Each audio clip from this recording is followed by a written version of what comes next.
दोस्तों इससे पहले कुछ महीने पहले एक खबर बहुत तेजी से सोशल मीडिया पर वायरल हो रही थी कि कैसे एक सास जो है अपने दामाद के इश्क में पड़ जाती है, उसके साथ भाग जाती है। और दोस्तों दरअसल वो जो सास थी, एक घटना जो है आप सभी ने सुनी होगी। और इस घटना को गुजरे हुए अभी 2-3 महीना भी नहीं हुआ कि सास जो है कि एक माँ जो है अपनी ही बेटी का घर उजाड़ करके, अपनी ही बेटी का सिंदूर छीन करके अपनी मांग में वो भर लेती है और उसके बाद से अपनी ही बेटी को वो जीते जी विधवा बना देती है। सबने ये बात सुनी तो हर कोई यही कह रहा था कि कैसा ये कलयुग आ गया। हमने तो ऐसे कलयुग की कल्पना भी नहीं की थी कि जहाँ रिश्तों की मर्यादा जो है वो तार तार हो जाए। ऐसे ही दोस्तों आज की जो मैं आपके लिए घटना लेकर आई हूँ, जिसे सुनने के बाद दोस्तों आपको अपने कानों पर विश्वास नहीं होगा कि आखिर में मैं आपसे ये क्या बता रही हूँ। लेकिन दोस्तों दरअसल ये जो घटना है बिल्कुल सत्य घटना है। तो दोस्तों ये जो घटना है वो उत्तर प्रदेश का एक जिला पड़ता है रामपुर। रामपुर का एक थाना है भोर थाना। वहां पर एक व्यक्ति रहता है जिसका नाम मनोहर होता है। मनोहर जो होते हैं वो मनोहर जो थे वो किसान थे और मनोहर के एक बेटे और बेटी थी। मनोहर की जो पत्नी थी जिसका नाम सरिता था, सरिता की मृत्यु जो है दोस्तों 5 वर्ष पहले ही हो जाती है। उसके बाद से मनोहर जो है वो सोचते हैं कि क्यों ना अब अपने लड़कों की शादी कर दी जाए और अपनी जिम्मेदारियों से मुक्ति पा लिया जाए। इसी तरह दोस्तों मनोहर जो होते हैं वो अपने बेटे का रिश्ता खोजने लगते हैं। मनोहर के बेटे का नाम राजू होता है। मनोहर अपने बेटे का रिश्ता जो है वो खोजने लगते हैं। दलाल की वो मदद लेते हैं, यहाँ वहाँ वो गांव में अपने बेटे का रिश्ता खोजते हैं। मनोहर जो होते हैं वो एक जिले में पहुंचते हैं, औरैया जिले में। वहां पर उन्हें एक लड़की बेहद पसंद आती है। लड़की देखने में सुशील थी, घरवाली थी, तो मनोहर को वो लड़की अपने बेटे के लिए बहुत ज्यादा पसंद आती है।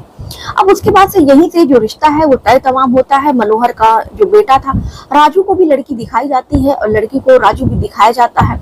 और उसके बाद से यहीं से दोनों की रिश्ते की बात जो चीत है वो होती है और रिश्ता जो है दोस्तों वो बिल्कुल तय तमाम हो जाता है। और यहाँ तक कि मंगनी की रस्म भी जो है वो हो जाती है। और उसके बाद से मनोहर जो है वो किसी न किसी बहाने जो है मनोहर कोई ना कोई काम पड़ता तो लड़की के घर जो है अपनी बहू के घर वो जाया करते। अब इसी तरह जाते जाते पता नहीं कैसे दोस्त इसी तरह वहां पर जाते जाते मनोहर को वो जो लड़की है इतनी ज्यादा पसंद आती है कि जो वो अपनी ही बहू को दिल दे बैठते हैं। और यहाँ तक तो दोस्तों ठीक था कि चलो प्यार होता, पसंद होती तो एक तरफा होती। लेकिन मनोहर की जो बहू थी वो भी ना जाने मनोहर में ऐसा क्या देखती है कि मनोहर को वो भी दिल दे बैठती है। अब दोनों पहले तो एक दूसरे से आमने सामने जब भी मनोहर उसके घर जाते रिश्ते की कोई बात करने या कुछ लेन देन की बात करने, तो उनकी बहू भी सामने आती, पिताजी बाबूजी कहकर उनसे बातें करती, उनको खाना देती, परोसती। और उसके बाद से मनोहर जो है वो अपनी बहू से बात किया करते। लेकिन फिर इसी दौरान दोस्तों कुछ ऐसा है कि इसे ही मुलाकात में जो मनोहर है वो तो दिल दे ही बैठते हैं, साथ में जो मनोहर की बहू होती है वो भी अपने ससुर को दिल दे बैठती है। और उसके बाद से दोनों घंटों एक दूसरे से बात करने लगते हैं। और जब शादी का वक्त आता है तो बिना कुछ किसी से बताए हुए दोनों जो है फरार हो जाते हैं। और उसके बाद से जो लड़का है फिर अपने पिता की गुमशुदगी की रिपोर्ट जो है नजदीकी थाने में दर्ज कराता है कि जो उसके पिता हैं वो बहुत दिन से नहीं मिल रहे हैं। और उसके बाद से उन्हें शक है कि कहीं कोई ऐसा तो नहीं मेरे पिता के साथ कुछ अनहोनी हो गई है। अब पुलिस जो है इस मामले को गंभीरता से लेती है और उसके बाद से मनोहर को ढूंढती है। इधर फिर औरैया से भी खबर आती है कि दरअसल जो लड़की है वो हमारी कई दिन से लापता है।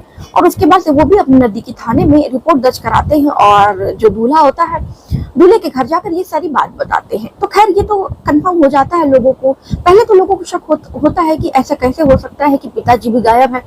और उसके बाद से जो लड़की है नई नवेली दुल्हन जिसकी अभी शादी होने को थी वो भी गायब हो गई। तो पहले तो लोग ये कयास लगाते हैं कि हो सकता है कि मनोहर को लड़की के बारे में कुछ ऐसा पता चल गया, हो सकता है कि लड़की जो है वो अपने प्रेमी के साथ भाग गई हो और मनोहर को इसके बारे में पता चल गया था। और उसके बाद तरह तरह के कयास जो है वो लगाए जा रहे थे और ये जो खबर है पूरे गाँव में तेजी से फैलती है। और उसके बाद से हफ्ते 10 दिन का वक्त मिलता है लेकिन मनोहर और मनोहर की बहू का कहीं भी कुछ भी अता पता नहीं चलता है।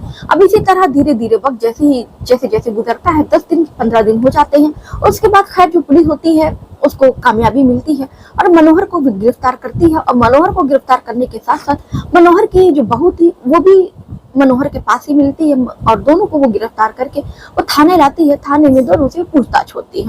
पहले तो उसके बाद से पहले तो वो बहुत सारी कहानियां सुनाते हैं, लेकिन जो पुलिस है वो सख्ती से दोनों से पूछताछ करती है तो दोनों जो सच है अपना वो कबूल लेते हैं, बताते हैं कि दरअसल कि वो दोनों एक दूसरे से प्यार करते हैं और दोनों ने मंदिर में जाकर एक दूसरे से शादी कर लिया।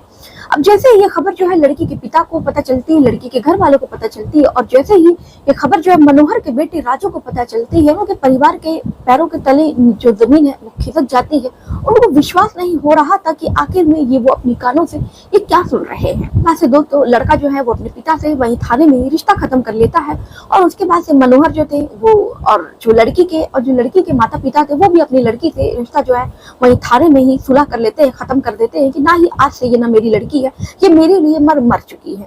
अब उसके बाद से मनोहर जो थे और लड़की भी राजी थी, मनोहर भी राजी थे, तो कहते हैं ना दोस्तों कि मियाँ बीवी राजी तो क्या करेगा काजी। इसी तरह दोनों जो है फिर अपना जीवन जो शुरू करते हैं। मनोहर जो है वो अपनी बहू के साथ दूसरे गांव में जाकर एक हंसी खुशी जिंदगी जो है वो जी रहे हैं। लेकिन दोस्तों बात यहाँ तक खत्म नहीं होती है। बात यह है कि आखिर में हमारे समाज में एक कैसा दौर आ गया है, ऐसी घटनाएं जो है वो देखने को क्यों मिल रही हैं। ऐसी घटना पर क्या कोई विश्वास करेगा?